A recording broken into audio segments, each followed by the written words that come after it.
प्यारे बच्चों, इस वीडियो में हम कक्षा 10 गणित मनोहर अध्याय 4 द्विघात समीकरण के बारे में अध्ययन करेंगे, जिसमें प्रश्नावली 4G बहुविकल्पी प्रश्न है। प्रत्येक प्रश्न के 4 उत्तर दिए गए हैं। कह रहा है कि सही उत्तर छांट कर लिखिए। पहला क्वेश्चन है ax² + bx + c = 0 के मूलों का योग ज्ञात कीजिए। चूँकि ये द्विघात व्यापक समीकरण है और इसका सूत्र होता है मूलों का योगफल बराबर -b/a, तो हमारा -b/a 4 नंबर में है, इसलिए ये हमारा सही हो जाएगा। अगला है समीकरण x² - x - 1 = 0 का विविक्त कर है। तो हम इसकी तुलना करते हैं व्यापक समीकरण ax² + bx और +c = 0 से। a बराबर निकालेंगे तो 1 आएगा, माने यहाँ पर 1 है, और b बराबर निकालेंगे तो -1 होगा, और c बराबर निकालेंगे तो -1 होगा। अब d बराबर होता है b² - 4ac, ये विविक्त कर d का सूत्र है। अब b का मान -1 का स्क्वायर, -4a का मान 1 और c का मान -1, तो यहाँ मिलेगा -1 का स्क्वायर करेंगे +1 आएगा, और इधर मिल जाएगा माइनस +4, यानी कुल मिला के आपका 415 हो गया। तो 5 हमें 4 नंबर में है, इसलिए हमारा 4 नंबर सही हो जाएगा। अगला है समीकरण x² - 25 = 0 को कहते हैं। चूँकि यह एक द्विघात समीकरण है, एक घात समीकरण, तो ये आपका गलत है, क्योंकि इसमें 2 घात है तो एक घाती नहीं है। अगला है शुद्ध द्विघात, इसमें केवल 2 की घात है, एक घात इसमें नहीं मिक्स है, इसलिए इसको शुद्ध द्विघात कहा जाएगा। और मिश्र द्विघात में क्या आता है कि मिश्र द्विघात में x² भी हो, उसके साथ साथ +x, 5x, 6x इस प्रकार का अगर दिया है तो इसको हम क्या कहेंगे, मिश्र द्विघात। तो यहाँ पर केवल 2 घात है, इसलिए हमारा ये शुद्ध द्विघात समीकरण है। अगला जाएंगे प्रश्न संख्या 4। तो प्रश्न संख्या 4 में दिया है कि 2 संख्याओं का योगफल 7 तथा उनका गुणनफल 12 है, तो संख्याएं होंगी। तो योगफल जोड़ने से 7 आना चाहिए और गुणा करने पर 12 होना चाहिए। अगर हम दोनों को जोड़ते हैं तो 7 आ जाएगा, 5 2 7, लेकिन गुणा करेंगे तो 5 दूनी 10 आएगा, जबकि 12 आना था, इसलिए ये आपका कैंसिल हो गया। फिर 6 में 1 जोड़ेंगे तो 7 आ जाएगा, ये लेकिन अगर हम गुणा करते हैं तो 6 का 6 आएगा, ये 12 नहीं आया, इसलिए ये भी कैंसिल हो गया। अगर इन दोनों को जोड़ते हैं तो 4 3 7 हो जाएगा, और गुणा करेंगे 4 3 12 आ जाएगा, यानी 4 + 3 = 7, और 4 × 3 = 12, यानी 7 और 12 दोनों मिल रहे हैं, इसलिए हमारा तीसरा सही है। अगला है द्विघात समीकरण x² - 6x - 16 = 0 के मूलों का योगफल है। अगर हम तुलना करेंगे तो ax² + bx और +c = 0 से।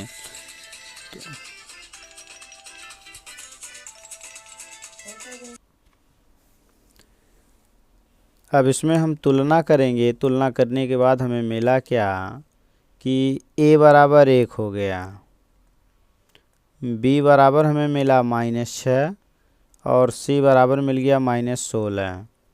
अब आएंगे तो मूलों का योगफल बराबर होता है, यानी अल्फ़ा + बीटा, ये बराबर होता है -b/a, तो यहाँ मिल जाएगा -b का मान -6 और a का मान 1, तो माइनस प्लस हो जाएगा, तो इसका आंसर बना +6, और 6 हमारा 2 नंबर में दिया है, इसलिए ये हमारा सही हो जाएगा। अगला है प्रश्न संख्या 6 में द्विघात समीकरण जिसके मूल 5 और 4 हैं होगा, माने इसमें से कौन सा समीकरण है जो मूल 5 और 4 को संतुष्ट करेगा। मूल का मतलब ये x का मान है। अब हम x का मान इसमें रखेंगे तो लेफ्ट में ये 0 आना चाहिए। तो अगर हमने 5 रखा तो 5 का स्क्वायर 25 हो गया, और -5 हो गया, और +4 हो गया। तो 25 4 29 में से 5 घटाएंगे तो ये 0 नहीं आएगा। इसका मतलब ये हमारा पहला कैंसिल हो गया आंसर। दूसरा आ जाएंगे, इसमें सब प्लस है तो अगर हम 5 का वर्ग करेंगे 25 आएगा और फिर 5 9 45 हो जाएगा और उसके बाद प्लस 20 हो गया तो सभी प्लस हैं, ये भी 0 नहीं आएगा। तो इसलिए हमारा ये दूसरा भी कैंसिल हो गया। अगला आ जाएंगे, 5 का स्क्वायर करेंगे 25 आएगा और प्लस 5 और प्लस 20 इसमें भी सब प्लस है तो ये 0 नहीं आएगा। इसलिए हमारा ये भी कैंसिल हो गया। अगला यदि हम 5 का स्क्वायर करते हैं तो ये 25 आएगा और माइनस 5 9 45 होगा और प्लस 20 है। 20 और 25 जोड़ेंगे 45 में से 45 घटाएंगे तो 0 आ जाएगा। तो यही हमारा 4 नंबर सही है। प्रश्न संख्या 7, समीकरण 3x² माइनस 48 बराबर 0 के मूल होंगे। तो यदि हम 3x² बराबर निकालेंगे तो 3x² बराबर माइनस 48 है प्लस 48 बन जाएगा। 3 से भाग दे देंगे तो 16 आएगा और x बराबर यदि लेते हैं तो वर्गमूल में हमेशा प्लस माइनस दोनों लिया जाता है। तो 4 चौक 16 हमारा आंसर प्लस माइनस 4 आ जाएगा। तो ये हमारा 3 नंबर सही है। अगला है समीकरण x² प्लस 4x बराबर 0 के मूल होंगे। इन दोनों में से अगर हम x कॉमन लेते हैं तो बनेगा x प्लस 4, ये बराबर 0 होगा। तो एक तो मिला x बराबर 0 और दूसरा मिला x बराबर पक्षांतर करेंगे तो माइनस 4 हो जाएगा। तो हमारा आंसर 0 और माइनस 4 मिला तो 0 और माइनस 4 हमारा आंसर होगा। इसमें किसी में नहीं दिया है, इसमें लगता है रॉन्ग हो गया है टाइप करने में। तो यहाँ पर यही 0 माइनस 4 है, इसका मतलब यही हमारा सही है। सॉरी यहाँ 0 माइनस 4 है इसलिए हमारा ये पहला सही है, क्योंकि हमारा आंसर मिला 0 माइनस 4, 0 माइनस 4 यहाँ है, यही सही है, ये हमारा कैंसिल हो जाएगा।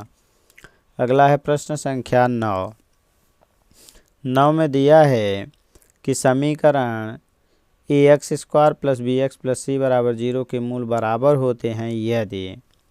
तो इसके लिए विविक्तिकर d बराबर 0 होना चाहिए मूल बराबर के लिए, अर्थात b² माइनस 4ac बराबर 0 होगा। पक्षांतर करेंगे तो b² बराबर हो जाएगा 4ac और यदि b बराबर हम निकालते हैं तो इसका वर्गमूल लेंगे, 4 का वर्गमूल 2 होगा और अंडर रूट में ac चला जाएगा। तो b बराबर 2 अंडर रूट में ac यानी हमारा तीसरा सही है। अगला है समीकरण x/8 बराबर है 8/x के मूल होंगे। तो अगर हम तिर्यक गुणा करेंगे तो हमें मिल जाएगा x² बराबर 8 × 64 होगा और यदि x बराबर निकालेंगे तो 64 का वर्गमूल, तो यानी हमें यहाँ क्या मिलेगा 8 × 64 और वर्गमूल में प्लस माइनस दोनों लिया जाता है, इसलिए हमारा जो आंसर बनेगा प्लस माइनस 8 और ये तीसरा सही होगा।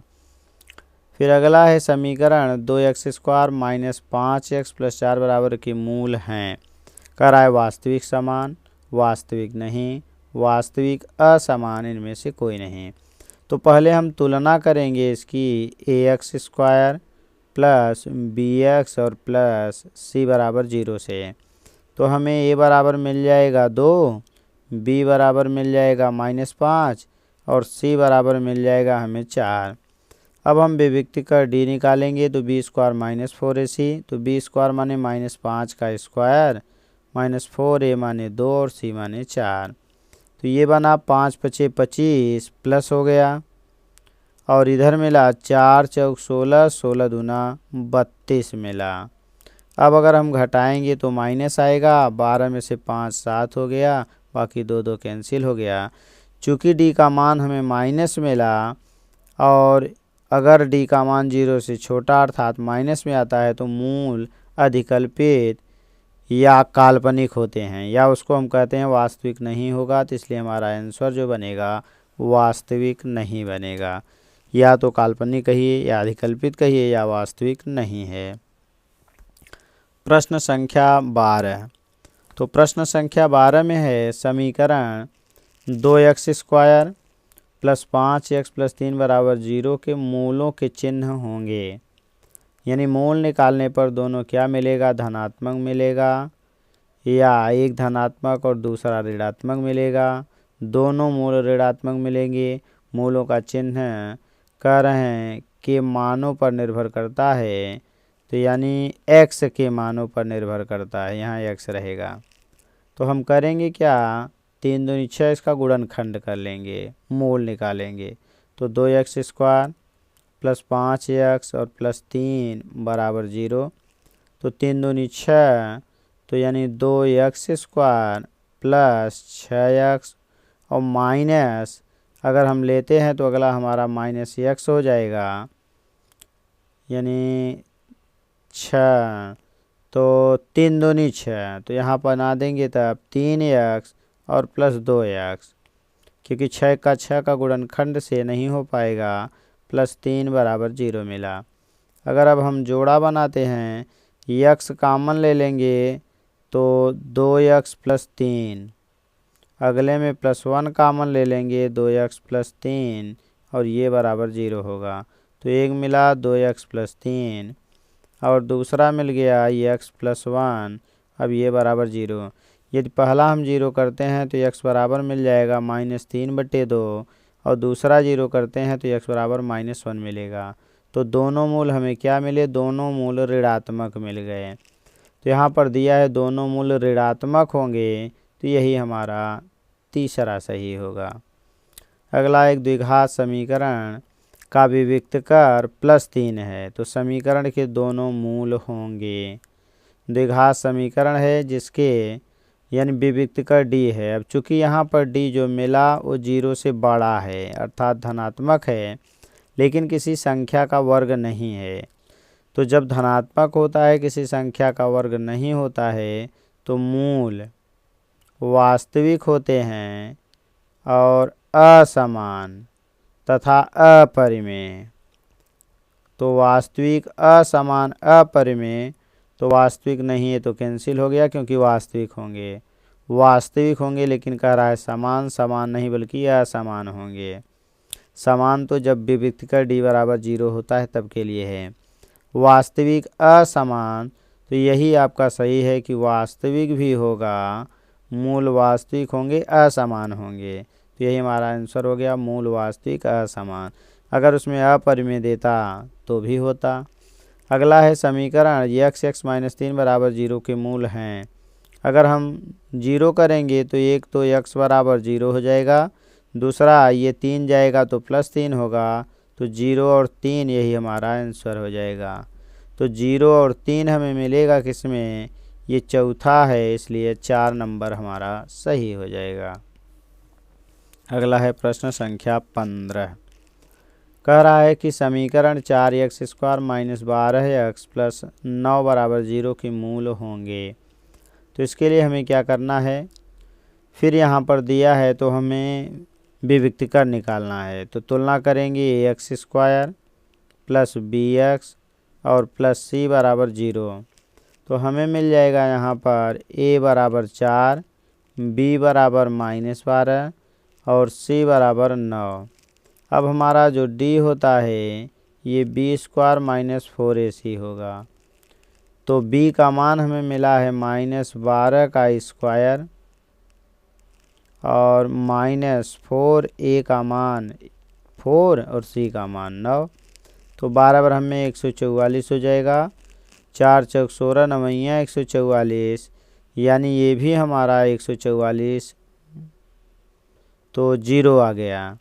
अब जब d बराबर 0 होता है तो समीकरण के जो मूल होते हैं लक्षण में, समीकरण के मूल, अब ये मिलेगा वास्तविक और समान मिलेगा।